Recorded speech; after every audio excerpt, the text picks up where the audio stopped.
Hi, I'm Gemma. I'm the founder of Culture Gem, and I'm a cyber behaviour and culture transformation consultant. And joining me today is one of my very most favouriteest virtual friends, Oliver. Welcome, Oliver. Thanks for joining me. Oh, no worries. It's a pleasure to join you, Gemma. Um, would you be able to give me a little intro into who you are, what you get up to? Yes, I'm a cybersecurity analyst at the University of Derby. I do a lot of work in security analysis, but I also do a lot of work now in security engineering as well. So do a lot. So that's those two things make up the majority of my role. Outside outside of work, most of the time I get to spend with my family, and most of the things we get to do with my family are things I enjoy. So I like with my daughter and also my son playing playing and watching football. That's our favourite thing to do. So that's a lot of our weekends. Unfortunately, we're lucky enough to get to spend doing that. Mm. And like to get out away from computers quite a lot, really, and get out into. I live in Derbyshire, so we're quite close to the Derbyshire Peaks. Nice. Something else really enjoy doing, just basically get away from computers for a bit, because I spend a lot of time in front of them during the week. Mm. Um, I try and make a conscious effort to try and avoid screens at some point in my day. And I can get into a text conversation with someone, or like quite often we get into a back and forth, like we'll be sending messages to each other, and it gets to the point where I think I've done this, I looked at something with blue light or whatever it is, all day, and so I'm the annoying person that's like, can we actually just talk on the phone, because I can't do any more eyeball work today. um Yeah, so absolutely. We spend a lot of time in front of screens when we're doing in tech. yeah, I try and be really conscious of it. I used to be terrible, and my eyeballs have deteriorated, partly because I'm old now, but I definitely can feel a difference. And so I think there's a lesson to be learned from Oliver of let's get out into the peaks and do Yeah, outside things. it's fun. It's fun. You can do it by yourself. You do it with other people, just to get fresh air and enjoy nature and enjoy some space. Yeah, Always a happy definitely. place. So just before we started recording, Mm, like we've known each other for a while, and like I say, in a virtual setting, and we met on Twitter and mm, became like really great friends. yeah, But I asked you, what's your preferred name? And I have never asked you that question, and we've been friends for, I want to say, about 3 years yeah. virtually. But I've never asked you that question before. I get it a lot, and and I because people often ask if they prefer Ollie or Oliver, and I Mm. never really think about it, and I don't ask many people that either. So it's not just you. I don't think many of us do. It's not quite a thing we do quite a lot. I've never asked. I've never asked if you prefer Gem or Gemma, Mm. in the same way as people would at work would ask me if it's Oliver, Ollie, or something else. And for me personally, it doesn't really matter. But for a lot more people, it does matter if you've got it, especially if people have gone through if people have changed names for whatever reason, and those things are important. So it probably is. We probably should ask that question more, Mm. definitely. And it's a habit I don't have. Um, Yes. So I do have a preferred name, and I'm not sure I've done an episode yet of this series where I've not talked about childhood trauma, um, but I have a actual phobia of my own name, and where did that come from? so I think I've analysed it, and before I explain where that comes from, when I say to people I do have a preferred name, like, can you call me this, as opposed to my actual name, Mm, um, we get into this conversation, where does it come from? And I have met two other people in the last 6 months that have a phobia of their own name for the same reason, but don't say, here is my preferred name. So that's then making me more conscious of asking, what is your preferred name? Which is a nice learning experience. The reason that I have a phobia of my own name is, I think I'm quite open and honest about the the damaging childhood that I had. But as a child, if my name was hollered, I had to instantly be present. So then that's developed into something where somebody says my name. I've always been irritated by my name, but now it's turned into a sort of rage, which is a different thing. Yeah, I have this, how dare you? How dare you summon me in such a way? That's my initial feeling when I hear my name. So my preference actually is to be called Jem, because that's not something my parents ever did. They called me Jemma, and it was abrupt and angry, and there was a tone to it. So yeah, I don't think I've ever called you Jem.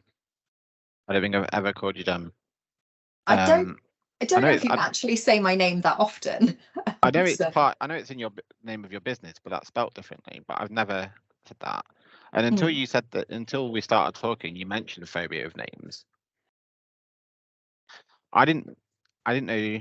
I know that there's a connection between people's childhood experience of how people talk to them and how that reflects how they feel, but I never thought of it as a phobia. That's not, I assume it absolutely is. It's just not something that's I've never come across before.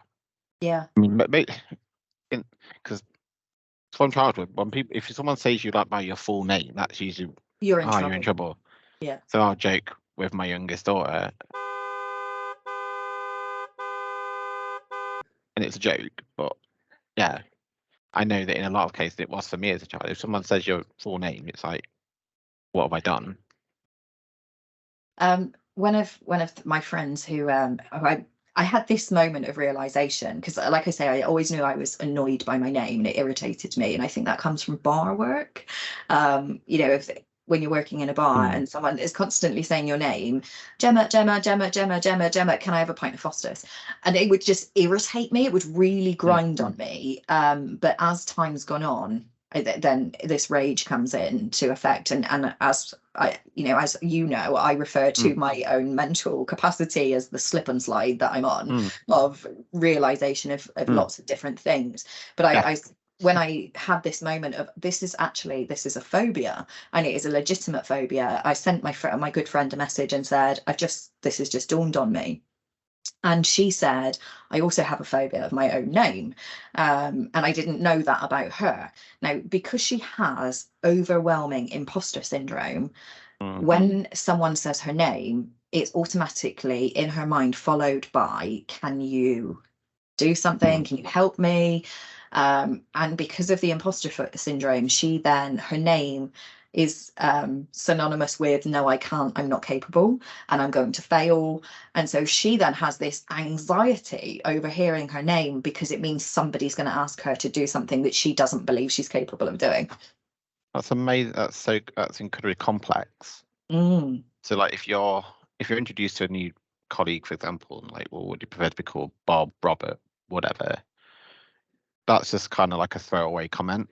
And it'd be and I personally hadn't thought about it, and it's like you wouldn't immediately think how much is wrapped up in what is a very trivial. Trivial is the wrong word, but it's seen as trivial, whereas obviously for some people it's not trivial. You can go to many extremes on that. If you start to dead name people and things, that crosses a different line. But, so I was having a conversation about preferred names with I go to foster school, and so in foster school they were talking about identity and what makes you and is your name your identity and things like that. And there was a chap there, and he shortens his name. So he has like a 2-syllable name. He sort of shortens it to the first part of the first syllable of the first part of his name. And he said that he gets irritated when people don't use his preferred name. So I was asking him, why is that? And he said, because if I've told you my preferred name is, like you say, Rob, as opposed to Robert, and you've chosen to call me Robert, and you're aware of that, then you're not showing me respect, and you're showing that you weren't listening to my needs, which is another angle of it, right? Is you couldn't be bothered to pay attention to what I need in this situation. I can empathise with that a lot. I mean, I'm not very good with names, and I can see many situations where I'd slip up on that. But I would try and rectify that. If someone has specifically said to you, I would like to be called this, I think we should respect that in the same way as you would say, if I don't drink alcohol, I can't, or whatever. Mm-hmm. It would be, you wouldn't expect someone to come and just go, here's a pint. That'd be a really weird thing to do. Whereas that person's need could be that they can't be in that contact, for whatever reason that is. Yes. And if you know that, you'd rightly to be considered to be out of line if you hadn't shoved that in someone's face. So yeah, you can emphasize that. Like I say, it's something I never considered as a phobia, but yeah, as a need, if you identify that as a need to another person and that person you knowingly then doesn't follow through on that, I can see why I'd feel disrespected by that. Yeah. And just because I don't care doesn't mean someone else doesn't. Yeah. On the I don't know your drinking preferences because we've never been to a pub together, so we're virtual friends. But I'm not a drinker. And if I do, it's a choice. It's not something I feel, I'm not a drink a glass of wine every day kind of person, or I've had a rough day and I could do with a drink. It's more in a social environment that I may have a drink, but I don't feel the need to do it. When I have that conversation with someone, when they say, well, what are you drinking? And I say lemonade or orange juice or whatever it is that I've chosen to drink, the questioning aspect of that I find really, really disrespectful, for one. I mean, it's none of your business. Why does there need to be a story behind that? It's just today I've decided that that's not something I want to take part in. I don't see why we need to have a conversation. On the other side of that is I am vegetarian. I have never asked anybody why. Why are you not drinking? Why are you not eating that? What are your reasons? Explain to me why you are not following the social norms of having an all-day breakfast or having a pint with your all-day breakfast. And it really baffles me why people feel the need to know why. Why have you made that life choice? And I find it quite aggressive. Yeah. I mean, there was a time, when I was this was probably almost 20 years ago, for about 3 years, I didn't drink. And I got asked that question all the time, and it got boring. If I was in that same position now, I probably would find it more tedious and actually more imposing and more insulting. Yeah. It's like, then what follows then usually is, oh, you're being boring. Or don't be boring, do this because it's boring. But actually, I might find this incredibly boring, and I'm still here.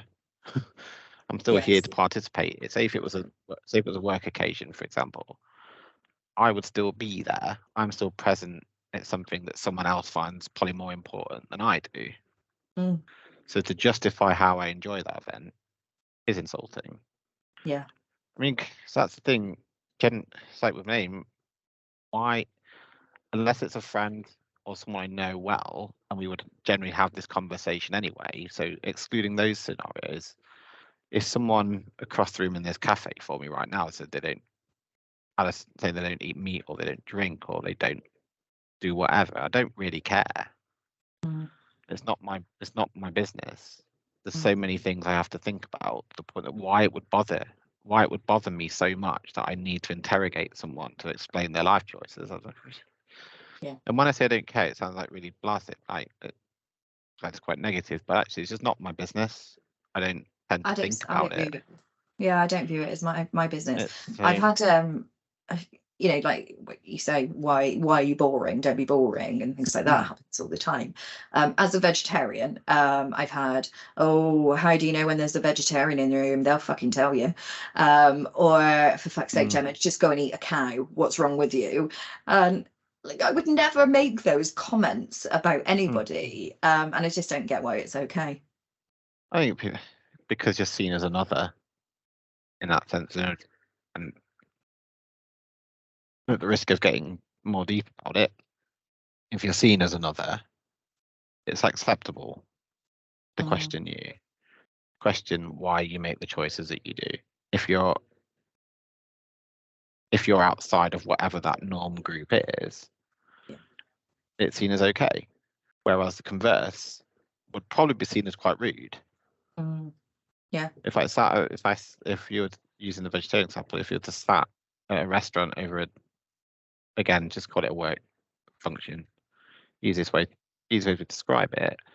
If you says, hang on a minute, why are you eating meat? Why is there pepperoni on your pizza? Why aren't you having a veggie one? Say, well, why you ask people would correctly think, what the heck are you talking about? Why are you doing this? You'd be the one that's seen as strange. Yeah. And justifiably so. Well, strange is probably a poor choice of words, but it'd be seen as rude, and rightly so. But in the reverse, that's my experience is that it's completely fine. I mean, I watch with my daughter a lot of women's football. My daughter plays football, spend time watching our team play football, and discourse, when you move beyond the discourse of, oh, women can't play, blah blah blah, the really banal comments that you get the same. It's much of the same, that questioning of treating those players as others it makes it acceptable for people to make disrespectful remarks to them.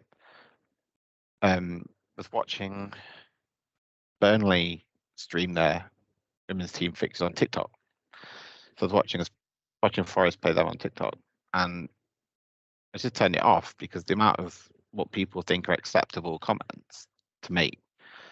It's like, oh, whether it's about the size of the crowd or whatever the ground they play at, it's just acceptable that these women are others in the sort of grand scheme of the football ecosystem, and it's like that's perfectly fine.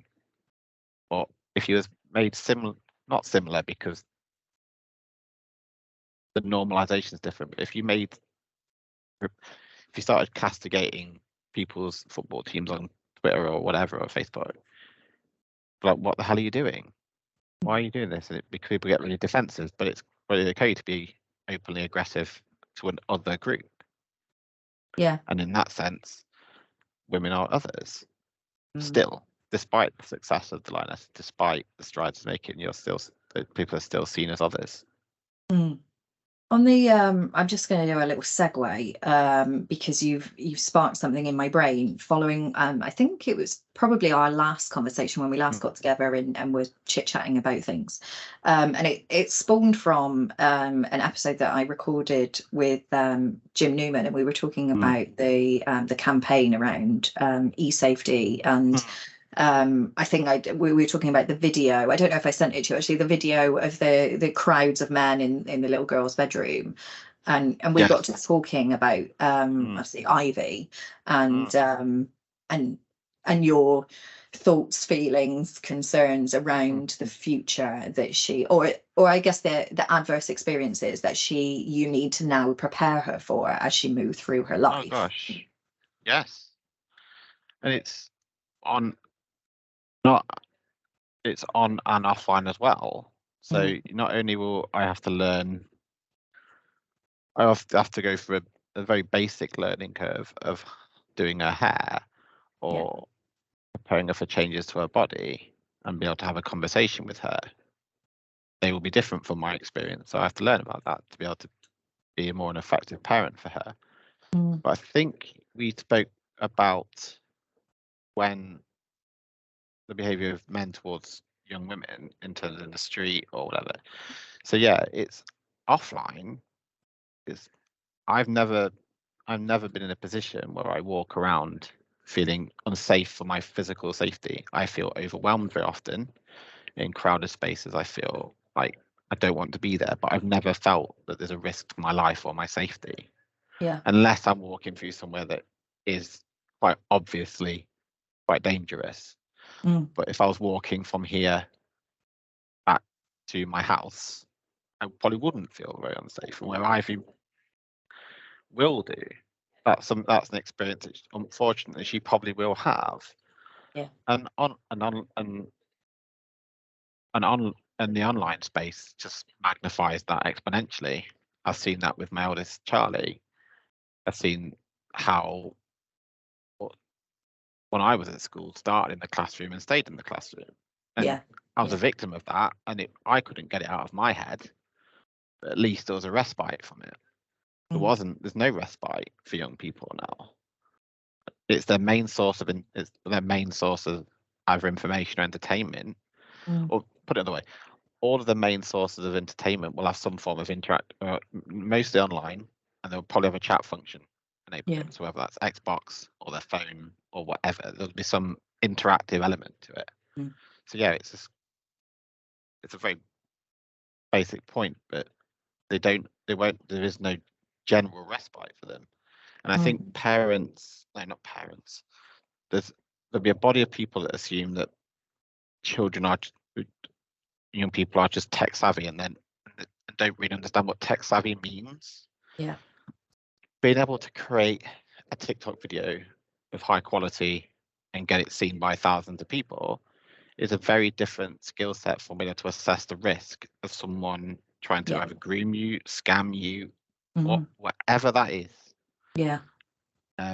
In my job, I know those signs, so I can spot that quite easily. And sometimes, if I've got nothing better to do, have a bit of fun with it and just go back to it. But most people or adults aren't aware of that, and young people certainly aren't. I remember reading something from, I think it was Sophos, one of the some generic marketing white paper, but that showed the scale of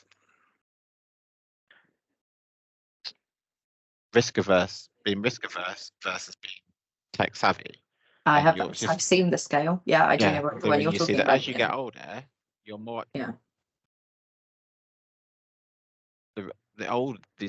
As you progress older up that scale, you're more risk averse.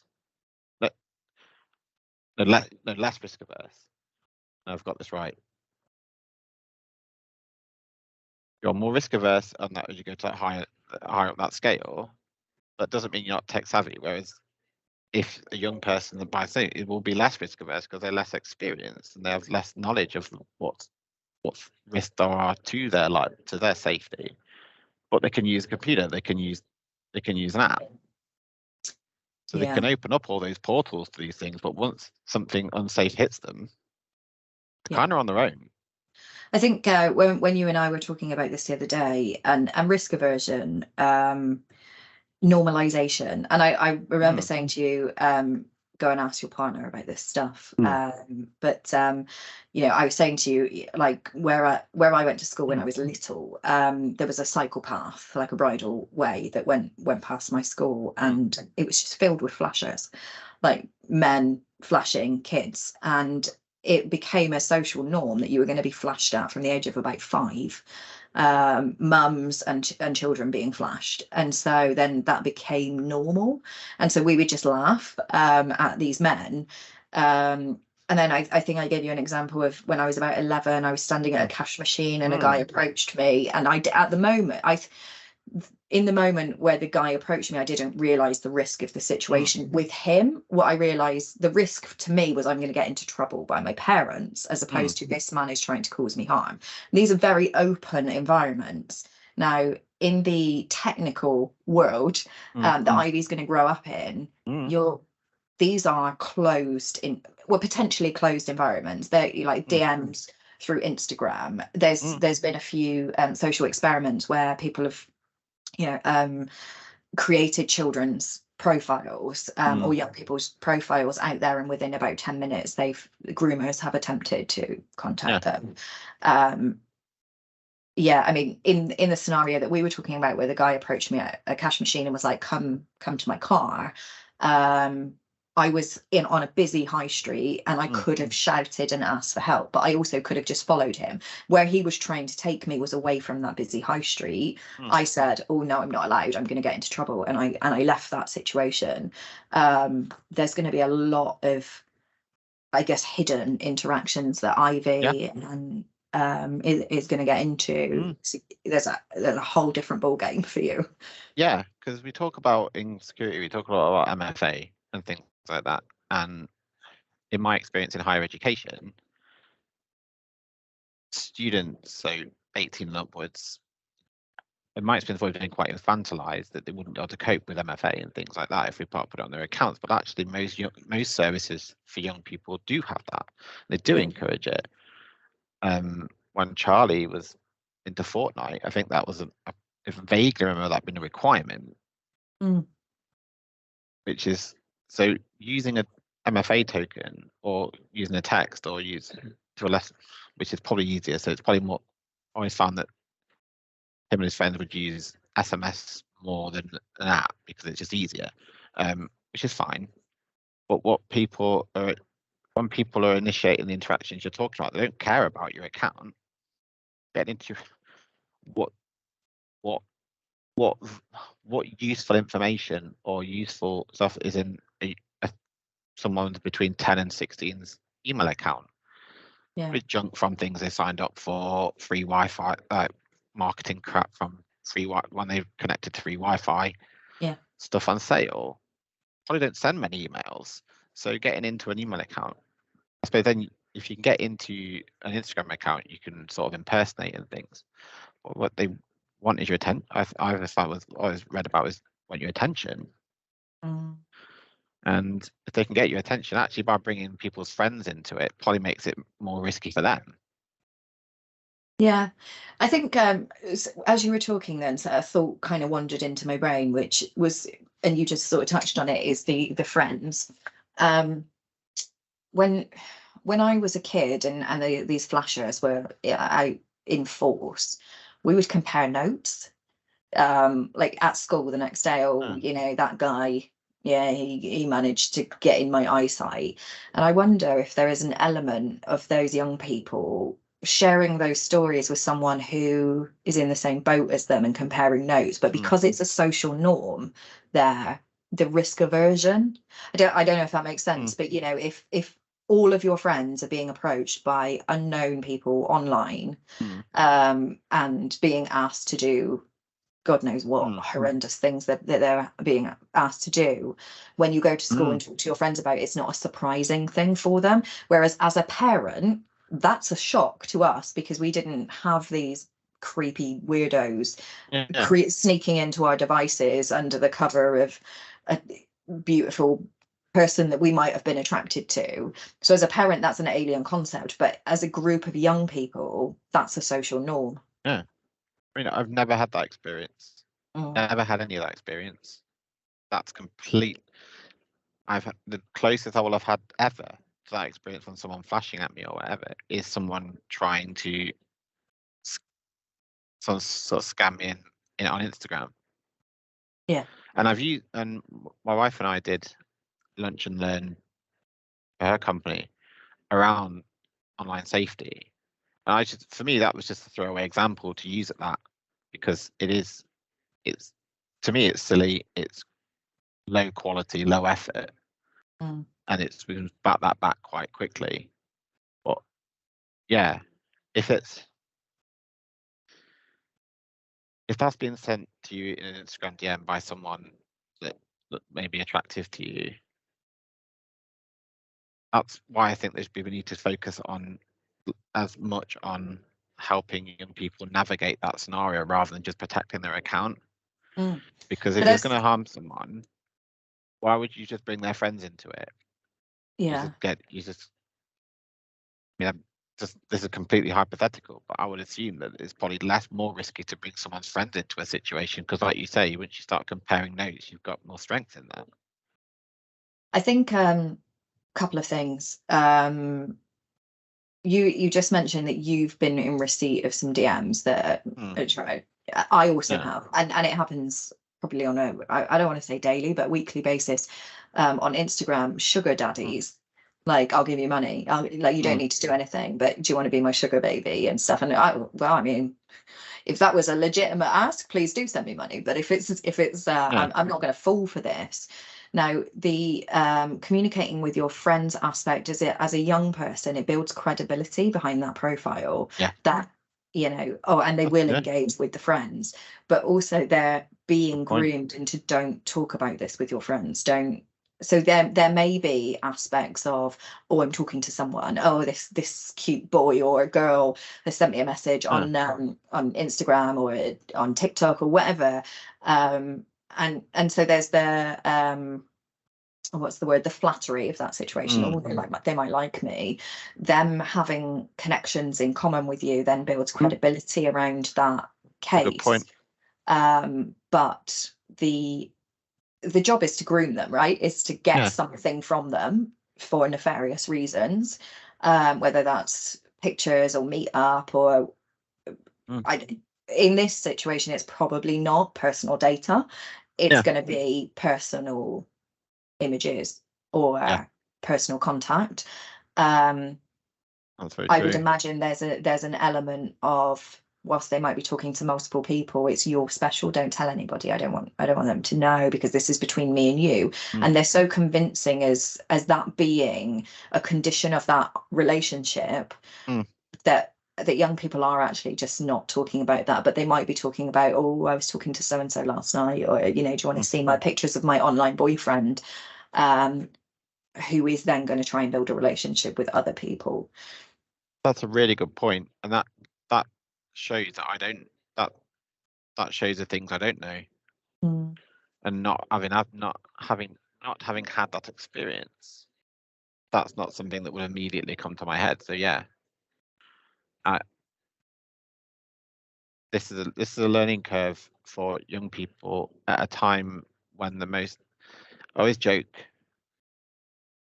about, my eldest has just left school, is at college. I always joke that they're the most pressure and the social pressure and the social consequences and actions, not just at school, not so beyond their school career, is probably the greatest at the time when they're least emotionally able to deal with it. So that then there's a situation where they've got to deal with so many things that they're not, well, even vaguely close to be able to do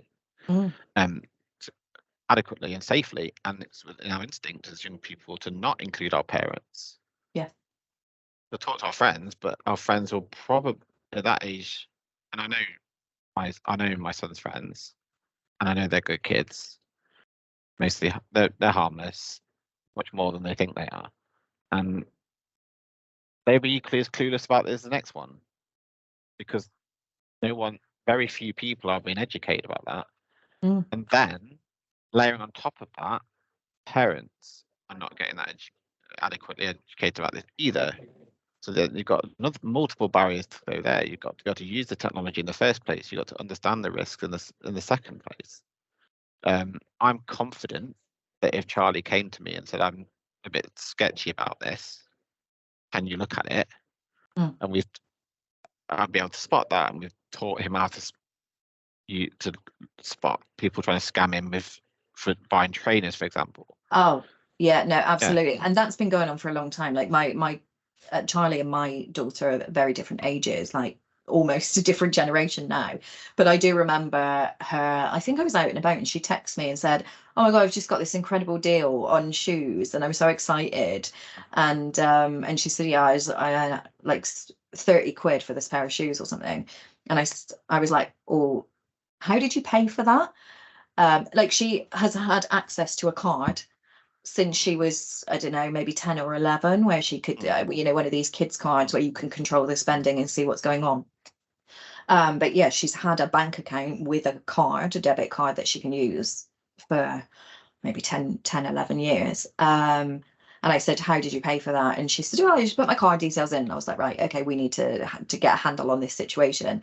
I said to her, had you paid through like a PayPal checkout or something, then, we would have had more ammo to do something about this. But it was a lesson for her. So she's more cautious now.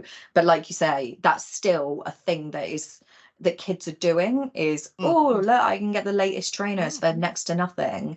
And giving away not only their personal information, then like address, email, phone number, their card information. I think I remember when we talked before, you started doing this around Cybersecurity Awareness Month, didn't you? Yeah. And I think there's I think we still have this idea that this this information resonates a lot widely outside of our community, and it doesn't really. No, absolutely not. It doesn't get outside. It's quite insular in that regard. And areas where I live in, the level of education on that, to the point where it's probably people are at risk of being scammed themselves. So how the hell are they supposed to scam? How the hell are those people supposed to be adequately safeguard their children? That's not their fault. No. It's the availability of access to young people and people in general is obviously much wider, and it's questionable whether we've adapted to that to be able to cope with that. Yeah. And whether the people in our community are equipped, and I include myself in this, are equipped to think beyond getting into an account, which is I think easy meat, really. there have been themes of conversations throughout this series, as you've probably seen, but Jim Newman and I we came to the conclusion that perhaps this generation of young people will be able to spot and know, because they've personally experienced the weird people that are crawling out into the woodworks, out of the woodworks to do whatever there was. I mean, like our generation, we were conditioned down certain roads of like Green Cross code and things. So there were the threats that were made obvious to us. We probably are better than picking up than the generation before and the generations after. Those young people as parents are probably going to be a little bit more prepared because they're going to have that personal experience. Conversation, I think it was with Gemma Moore, we were talking actually about the women in tech and like because we are women, it's how are you going to solve this, Gemmas, what are you going to do? Come and talk about it. And we were saying, that you're shouting into a room of people who are already convinced that there's a problem. And in cyber awareness, we're either assaulting people with the information of you need to know this, and we're ramming it into their throats, faces, ears, of cyber, that you're actively disengaging someone. But we're also talking to a closed audience. We're talking to people who are already engaged in that space. When I hashtag security awareness, which general public person is following that hashtag? They're not. Of course they're not. It's just ridiculous. And then we can get into those really tedious debates around if someone's got a password book. And it's like those debates I can't articulate how tedious those conversations are.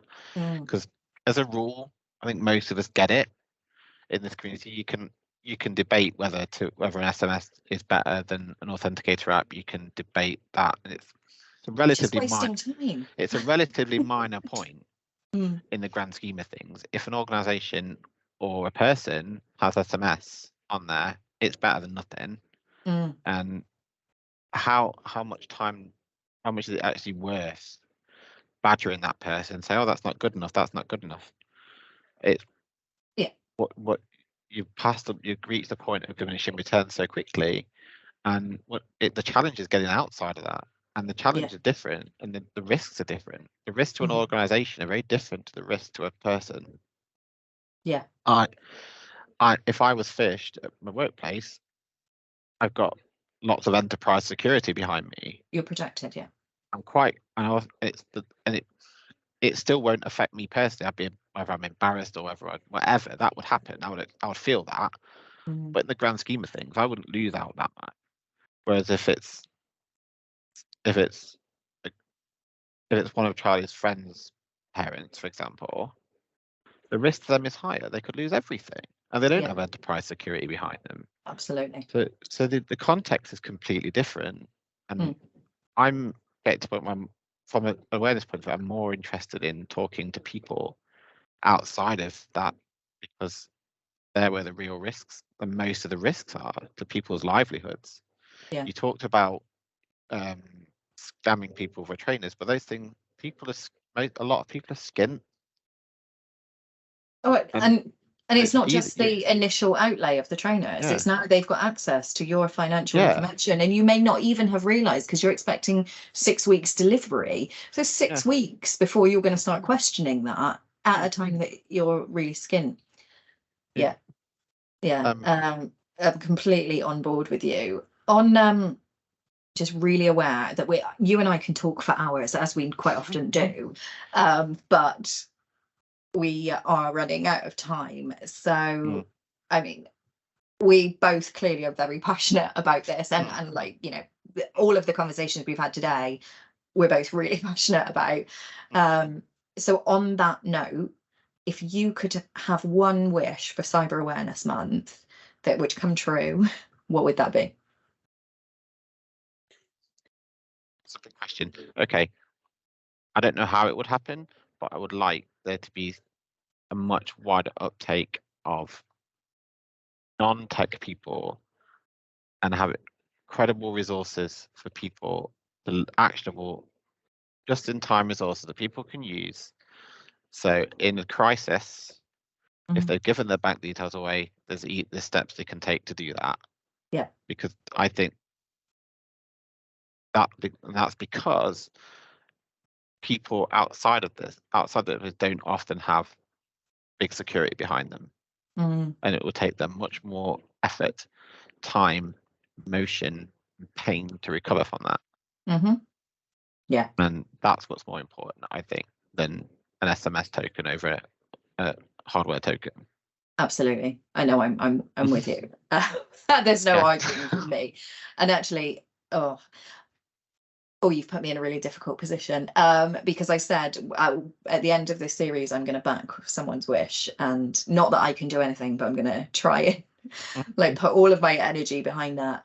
And on what you just said, I think, like I posted on LinkedIn this week that an account that I had been compromised. I couldn't verify the phone number and all that sort of stuff. That's terrible. That's a terrible experience. And actually, I was telling someone outside of the cyber world about this situation the other day, and they went, well, isn't that ironic that that's happened to you? You're supposed to be the expert.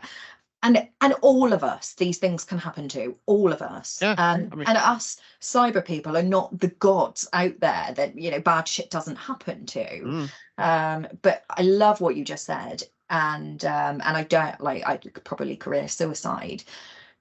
When you are a victim of something cyber related or fraud related, financial related, the advice from, say, banks is report it to Action Fraud. And so you go to Action Fraud's website. If you can go to Action Fraud's website and you have the capability to do that, but if you consider little old ladies, nans, you know, do they have the capability to go to Action Fraud's website? Action Fraud website is not easy to navigate, and it's worded in a way that you almost have to know about this stuff to be able to report the fraud that you have experienced. Yeah. Because knowing that someone's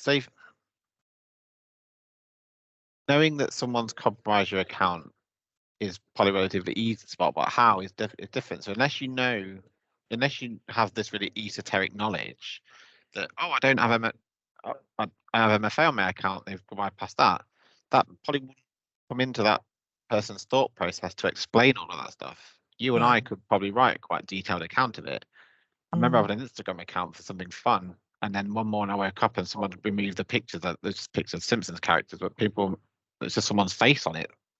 Yeah. There's like a standard like 16 to 20 alphanumeric password. Heaven knows how that happened. I've never got to the bottom of it, and quite frankly, at the time I didn't really care that much. But if that was really sensitive, that was quite a lot of effort that I now would know how to articulate. If you don't know how to articulate the problem, how do you then elicit the support that you need? Yeah. And surely the first thing from a bank, I mean, I'm sure they would, but presumably a bank would just stop your cards and things and put in the same way as at work, I could just disable someone's user account quite quickly, and remove access to whatever systems they've got. That's a relatively simple process, but I'm able to go for a user of my organization, for a customer of my organization, I'm able to just do that pivot across different systems, go bang, bang, bang, bang, bang. Student, not a student, but not the person you're describing wouldn't be able to do that. Yeah, it's a Those terrible tools aren't there. experience. There are so many steps in that journey as well, and then the onus is on me as an individual who's been a victim of something, or has been scammed, to know what to do, take the necessary steps. Then I take one step, and then I'm told, oh, you need to take another step, and then you need to take another step, and you need to take another step. And this it's not easy for no people to recover. Yeah, really not easy. So this is why there are good people doing this. Sorry, go on. Well, this is why I said you've put me in a difficult position, because how do I not back what you're saying? Right? And now there are so many things where I feel like I've got this cause where I need to do something about this now. There are good people doing it as well. But it's difficult to get into the places to do it. I take my daughter to the library, and there's resources in there. Yeah. But I think it's not unfair to say that libraries aren't the most used resource in the community. I was just going to say, how empty is the library when you wander into the library? We go in there. She can have a whale of a time because there's books and she come around. Staff love her. 20 years ago, I would take my child to a library, and I actually I remember her having a school project, and I said, no, you're not going to do it on the internet, we're going to a library. And it was dead. There was no one in there, but I wanted her to know how to use a library. That information that I imparted in her has never come in any use at all. I don't think there are libraries there's one central library where I live, but it's terrible. That's it. It's fun for her, and I see the resources, but no one's reading them. I've done like I said earlier, I did lunch and learn for my wife's company about spotting risk for patients, and again, that's just one thing. Yeah. So to get that information out in a sustained level to a point where it's readable, accessible to a mass group of people, a wide community of people, is incredibly difficult, complex, time-consuming, expensive. But it's problem. Criminals will probably always find a way to take advantage of things, but we've got to be better at keeping up with that. Yeah. For example, I don't mind saying this publicly, I'm titrating onto ADHD medicine, and I'm having issues getting the next set of medication when my titration period ends. And I read this morning, and I probably should have read it sooner, that there's a shortage of getting ADHD medication. So I was talking to my wife about it, we were joking, and said, oh, look on the dark web, you'll be able to get some. Well, of course I probably will. And it's like, but there'll always be people taking up opportunities of various parts of things. Yeah. And I think we need to be more people interested. I include myself in this. I'm guilty of it. More people interested in that than difference between a password book and using LastPass. Yeah, I'm sure we can all get on board with that. Yeah. Listen, Oliver, it's been an absolute pleasure having you as always. And I'll tag you and if anybody wants to get in touch with Oliver, then I'm sure you're receptive to that. Yep. It's been lovely. Thank you. Cheers, Jem.